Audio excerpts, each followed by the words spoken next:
ধর্ষণ একটি শাস্তিযোগ্য অপরাধ।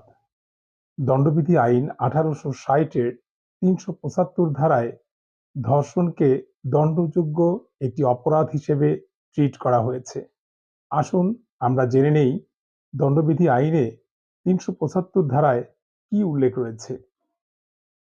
ধর্ষণ: যদি কোনো ব্যক্তি অতঃপর ব্যতিক্রান্ত ক্ষেত্র ব্যতীত ৫ প্রকার বর্ণনাধীন যে কোনো অবস্থায় কোনো নারীর সহিত যৌন সহবাস করে, তবে উক্ত ব্যক্তি ধর্ষণ করিয়াছেন বলে পরিগণিত হইবে।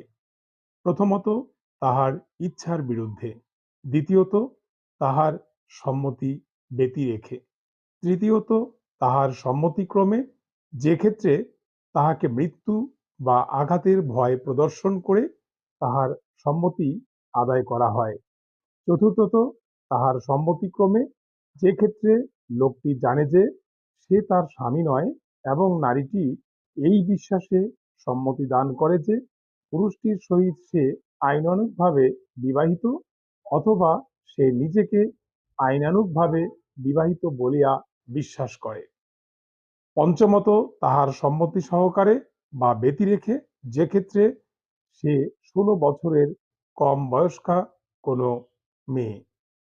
ব্যাখ্যা: অনুপ্রবেশই নারী ধর্ষণের অপরাধ রূপে গণ্য হওয়ার যোগ্য যৌন সহবাস অনুষ্ঠানের নিমিত্ত যথেষ্ট বলিয়া বিবেচিত হইবে। ব্যতিক্রম: কোনো পুরুষ কর্তৃক তাহার স্ত্রীর সহিত যৌন সহবাস স্ত্রীর বয়স ১৬ বছরের কম না হইলে নারী ধর্ষণ বলিয়া গণ্য হইবে না। এই বিধানটি দণ্ডবিধি আইন ১৮৬০-এর ৩৭৫ ধারায় উল্লেখ রয়েছে। সকলে ভালো থাকুন আর আইন মান্য করে চলুন।